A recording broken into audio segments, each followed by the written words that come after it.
Well, McGovern supported it. Have you tried to reach out to Congressman McGovern at all? Yes, I did. Congressman McGovern is my congressman. And while the health care bill, insurance bill was being written, I offered twice for him to meet the doctors that were responsible for a major transformation at UMass Medical and hear their experience in terms of how they did change process and improved not only outcomes but lowered cost.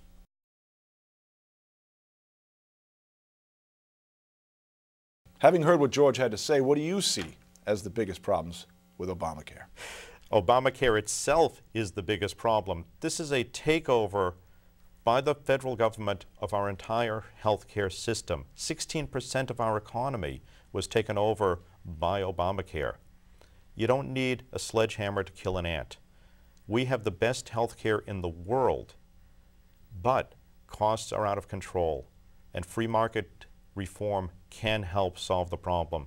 We do need affordable, accessible healthcare, and that's a priority that I bring to the table, but we don't need to take over the entire economy. I want to repeal and defund Obamacare and work with these free market reforms, and I put them out on my website, martyforcongress.com, to deal with these issues. We need to allow interstate commerce. If you want to buy insurance from a company outside of the Commonwealth of Massachusetts, why are you now prohibited from doing so? We've seen this in the auto insurance industry. When you open up competition across state lines, prices come down, product innovation goes up, coverage gets better, you get more for less. We need serious malpractice abuse reform. We need to rein in the abusive lawsuits that are making doctors practice defensive medicine rather than what they truly need to do, and that's the practice of medicine. Their priority should be treating and taking care of their patients, not trying to defend themselves from potential lawsuits in their practice. That drives up the cost of their insurance at the cost of your health care, because we find that they're doing procedures and other practices that aren't necessary in order just to do defensive medicine. Well, let me ask you this, as a small business owner, how has healthcare affected your business, and how will Obamacare affect your business? Well, healthcare costs are skyrocketing. Health insurance is skyrocketing, and we need to get that under control, because what's happening now, and I'm already seeing it with my renewal for this coming year on health insurance companies are already taking into account the future costs that they'll incur in the raising rates across the board. That's hurting everyone. It's just unacceptable of what's happening. I've also seen, not with my business, but with the whole Obamacare, is that part of the budget that's included in this bill is a $500 billion cut in Medicare coverage, Medicare reimbursement. Harvard Pilgrim just recently announced that they are cutting Medicare Advantage. That's 22,000 seniors that will lose that coverage because the insurance company just can't cover that anymore. Even my parents are telling me, my father is 81, my mother is 79, that their doctors are telling them that the reimbursement on Medicare to the doctors is going down to a point where doctors are now threatening to either retire or, in minimum, drop Medicare patients because they just can't afford to provide these services anymore at what they're being reimbursed. Does it concern you that the incumbent has taken over $300,000 from lawyers, lobbyists, healthcare industry PACs, and officials?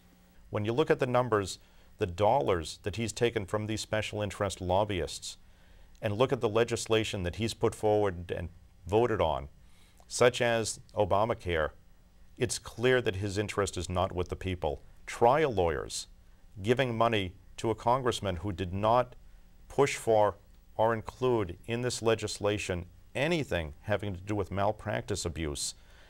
Malpractice abuse adds so much cost to medical care. We need to deal with it. Being a real estate attorney, I'm sure you have some insight into this, and you can help me with this question. How are you going to reform Fannie Mae and Freddie Mac, in that your opponent voted against reform? Yes, he did.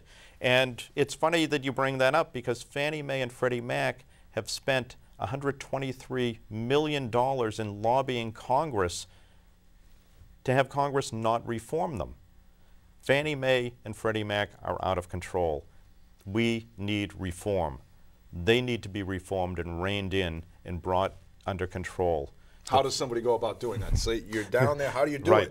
it? It's probably one of those easier said than done Absolutely, moments. it's easier said than done because they are so out of control, and we need to shrink them down to size. We need to bring back the free market input into the lending industry and not have taxpayers fund a bureaucracy such as Fannie or Freddie and subsidize home mortgages, subsidize people that can't pay for their mortgages, subsidize giving loans to people that we know up front can't pay for their mortgages.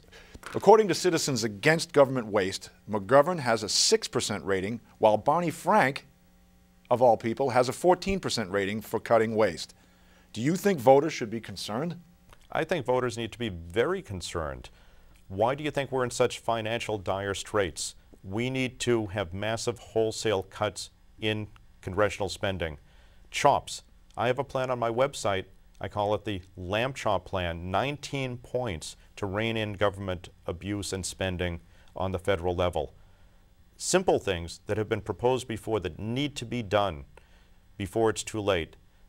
Line item veto, I proposed we also need a balanced budget amendment. 49 states live within the rules that say that the states can't spend more than they take in. They need to produce a balanced budget. Why can't we as a nation, as a Congress, have and live by the same rules?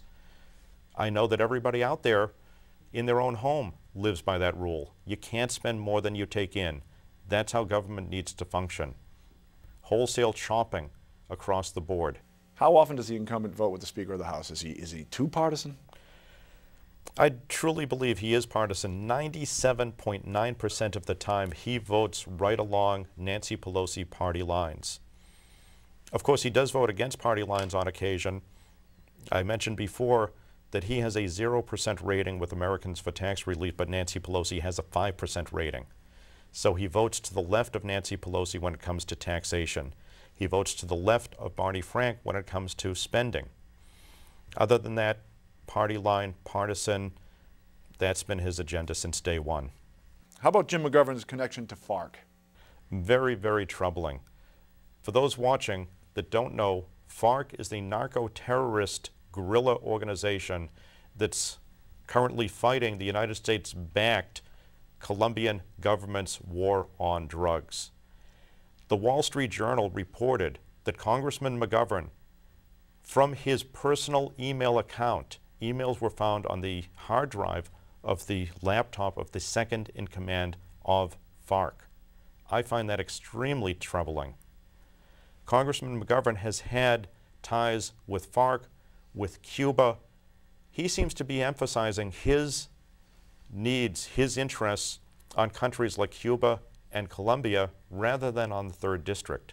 One of the things is we've talked about a little bit here is how you want to be in touch with the voters of the 3rd District. Yes. You don't want to become a politician who's at arm's length and is out of touch with those voters. Will you hold town meetings? Without question, I will hold town meetings. Town meetings, to me, are the only true mechanism to get the feel, the pulse, and the opinion of the people.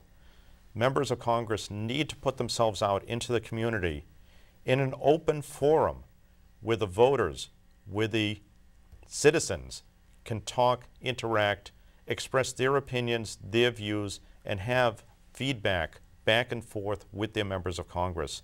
I find it unacceptable that Congressman McGovern failed to have any town meetings this August during the summer recess. I will have town meetings on a regular basis throughout the district so that I can get that feedback that is absolutely necessary to get from the people.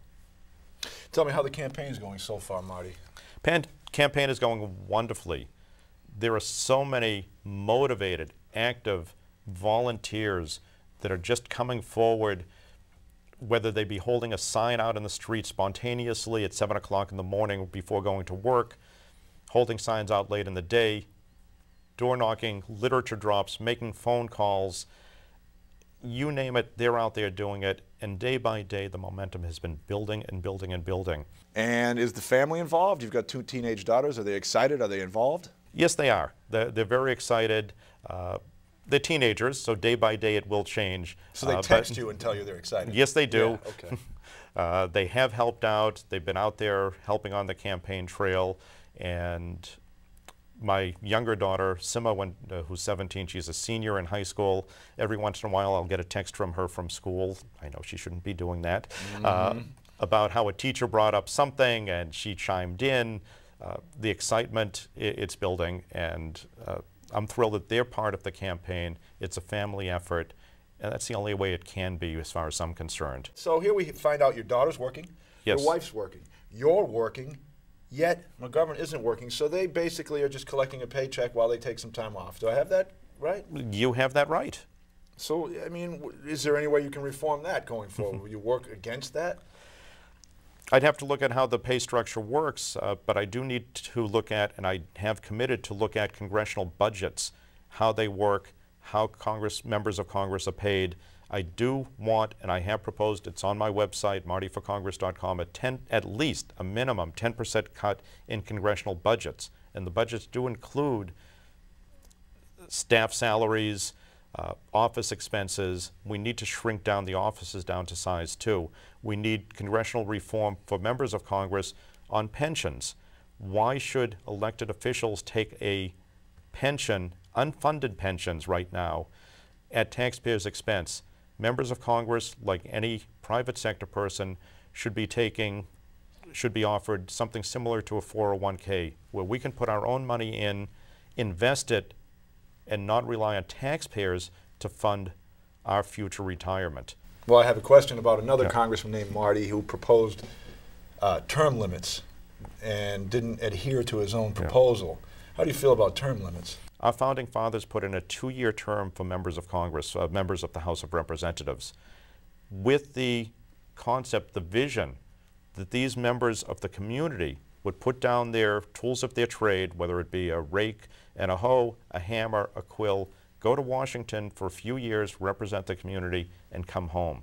I want to bring that vision to Washington, and then I want to go back home to my wife, to my children, to my business, and live my life, and not stay in Washington as the career lifetime politician. All right, well, we're almost out of time here, and I want to thank you for coming in, Marty. It's been a pleasure talking to you. I guess what I would like you to do right now, as we are closing up this show, is look into the camera, talk to those voters in the 3rd District, and explain to them why on November 2nd they should vote Marty Lamb for Congress. As you've been saying from the start, I'm a real person. I'm not an insider. I'm not a politician. I'm not rich. I'm not a polished speaker. But I am determined to bring change and get rid of the status quo in Washington, to bring the positive change that we need in order to create the jobs, to bring our economy back, to shrink our government back to size where it belongs, put it back in the hands of the people. I can only do that with your help. On November 2nd, I ask that you come out and vote for me, Marty Lamb, on November 2nd. Let's bring Washington back to the people where it belongs. All right, Marty, well, thank you for joining us here, and good luck on November 2nd. Thank you so much for having me. And if they need any more information, you can simply go to martyforcongress.com.